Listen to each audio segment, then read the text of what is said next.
Welcome back, class. This is a new topic, reactivity series. Apparently, this is the first topic in your second term. Okay, that we will be discussing, and it's a reactivity series, which is a very important one because it basically tells you the reactivity patterns of specifically of metals in the periodic table. So basically what you'll be discussing is when we say metals, there'll be metals being put from various parts of the periodic table. For example, it could be group 1, group 2, transition metals, and so on. Okay, so with all that, we'll be comparing in terms of reactivity. Basically, we'll be seeing how it reacts with water and stuff like that. Okay, so we will look into chemical reactions. Okay, and you will learn about very new terms which will be definitely asked in the upcoming exams. Okay, so what's happening? My cursor is not working. Okay, let's go. Okay, so the learning objectives. So basically, once we are done with this video, you will be you'll know what reactive series is and the properties of these elements. Okay, so we will look into that. So the reactivity series.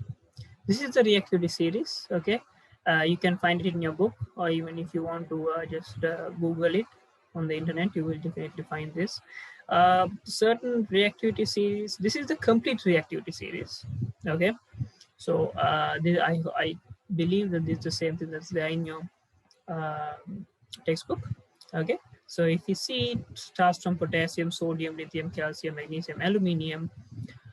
Then we have carbon, zinc, iron, hydrogen, copper, silver, and gold. So you can see that there are certain elements like zinc, iron, copper, silver, and gold, which are not, which do not belong into either of group 1 or group 2 elements, but they are transition metals. So transition metals, and also at the top of the uh, series, you can see elements like potassium, sodium, lithium, calcium, magnesium, and aluminium, which are elements that are in group 1, 2, and 3. Okay, respectively. Okay, so you can see we have just given two general statements, which I have said: topmost elements react very vigorously, whereas the bottommost react slowly or unreactive. So basically, if you consider elements like gold and silver, they are completely unreactive. Okay, so but whereas when you compare elements like potassium and sodium, if you try to react it with, I don't know, with water or something like that, um, it will be a very vigorous reaction. Okay, where in certain cases there could be flames and extreme explosions. Okay, explosions. All right, so that is the basic idea. This is the reactivity series. So what I would like you to do is definitely uh, study this reactivity series. It's very important in answering questions. Okay, so we'll look into the first type of reaction. The first type of reaction which we will be looking into is displacement reactions. In this case, we've just use displacement reactions involving metal oxides. You can use anything. You can, but for as an example, I use metal oxide. You could use metal hydroxides, metal carbonate, metal bicarbonates. You could use anything and just justify your statement. Okay. So displacement reaction. What does a displacement reaction mean? Displacement reaction basically means is, say, it means a higher reactive metal. Okay, a higher reactive metal or element could displace a lower reactive metal or element. Okay, so in this example, you can see we are reacting sodium and zinc oxide. So in the reactivity series, as you can remember, sodium is higher reactive than zinc. Okay, so as a result, sodium takes the place of zinc. So zinc is basically displaced, or basically it's kicked out from that zinc oxide, and just you can see just zinc is being formed, and then sodium oxide is being formed as a product. Similarly, say in the second reaction, you can see potassium oxide and zinc.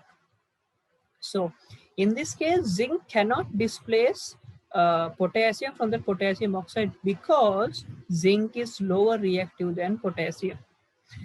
If we have something like sodium in that or something like that, uh, or maybe we can say another example, say copper or something else, still it cannot displace potassium from the potassium oxide because they are less reactive than potassium. Okay, so be very mindful that only a higher reactive metal can displace a lower reactive metal. So lower reactive metal cannot displace a higher reactive metal. Okay, both statements I have said. Okay, then we come into a new topic which we call as oxidation and reduction. Okay, so oxidation and reduction are very important um, terms that we will discuss with these displacement reactions, which is very important. Okay, the reason of the importance I will let you know right now. You can even see in this particular example that I have given. So let's see what oxidation and reduction are. How do you define? So if someone asks you what oxidation is basically a gain of oxygen, a loss of electron, or loss of hydrogen. So if any of these three happens into an element or a compound, that means that element or compound undergoes oxidation. Similarly, if any of these three features, an element undergoes any of these three features, it undergoes reduction. It could be loss of oxygen, gain of electron, or gain of hydrogen. Okay, simple as that. So let's go to this example. So in this example, you can see copper oxide and magnesium were reacting. So what would happen? Definitely, we know from the reactivity series, magnesium is higher reactive than copper oxide. So what will happen? Copper will be kicked out from the copper oxide and magnesium will take its place. So as a result, that's the product. That's the result we get.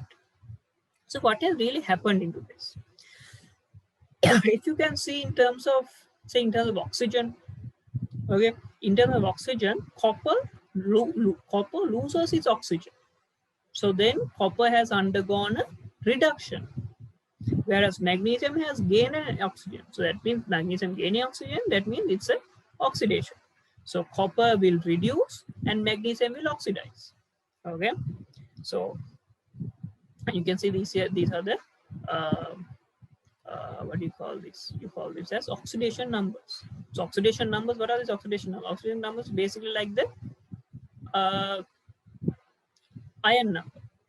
So what's the highest uh, iron value magnesium can get? Magnesium can get only magnesium 2 plus, correct? Because it falls into the second group. So similar like that. So copper in this case undergoes reduction and magnesium undergoes oxidation. So when in a reaction, when one element undergoes oxidation and the other element undergoes reduction, we call those reactions as redox reactions because simultaneously oxidation and reduction takes place. So displacement reactions are redox reactions. That's why I said there is a connection between these two. Redox reactions. So we can say displacement reactions are an example for redox reactions. Okay, so this is another example where you can see zinc oxide plus calcium gives you calcium oxide and zinc. Okay, so zinc has reduced, calcium has oxidized. Okay, so this is a redox reaction. Then I told you we need to be familiar with some terms. So first term that we need to know is reducing agent. So what is a reducing agent? Reducing agent, it is the element that helps reduce the other element where it itself oxidizes. So for example, if there is element which undergoes oxidation, that means it will be a reducing agent.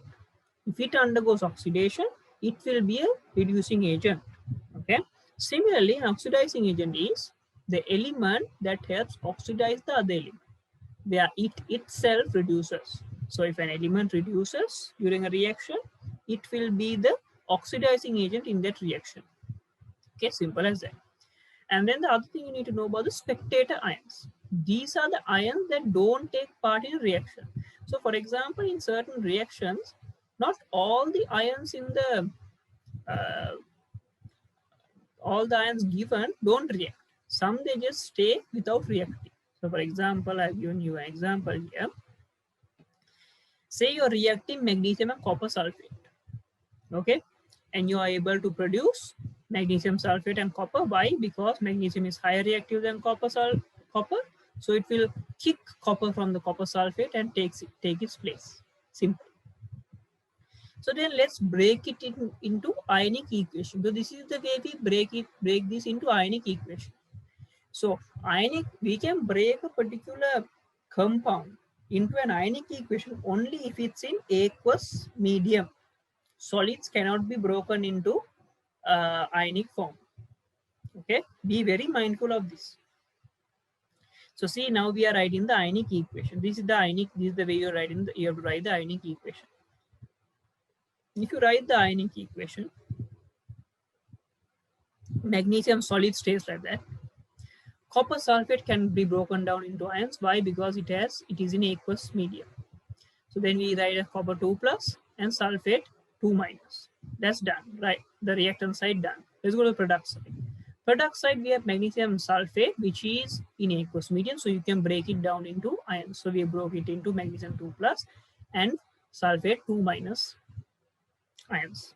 And then we have the other product, which is copper. It's a solid, so we can't break it into ions. So we keep copper as it is. Now we compare both sides. We compare the left side and the right side, and we see what are the common ions that we can cancel out. So we see that on both sides, we have a common ion, which is a sulfate ion. So if we find a common ion like that, we can just cancel off them. Or if we find that two similar ions on both sides, that will be our spectator ions.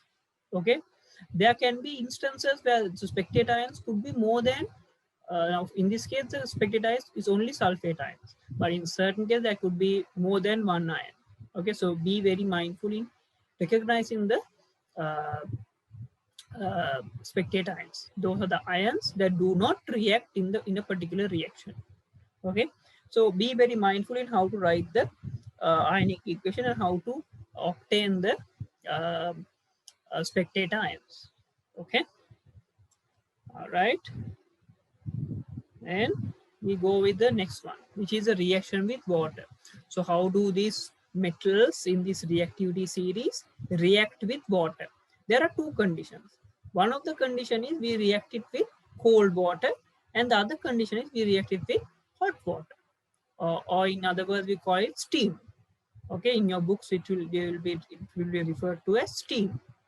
Okay, so if we first consider about cold water, elements from potassium to magnesium will react with cold water. So what happens to other elements? They do not react. So zinc, any element below magnesium will not react with uh, cold water. So zinc, iron, lead, copper, silver does not react with cold water. If it reacts, what does it produce? Let's see.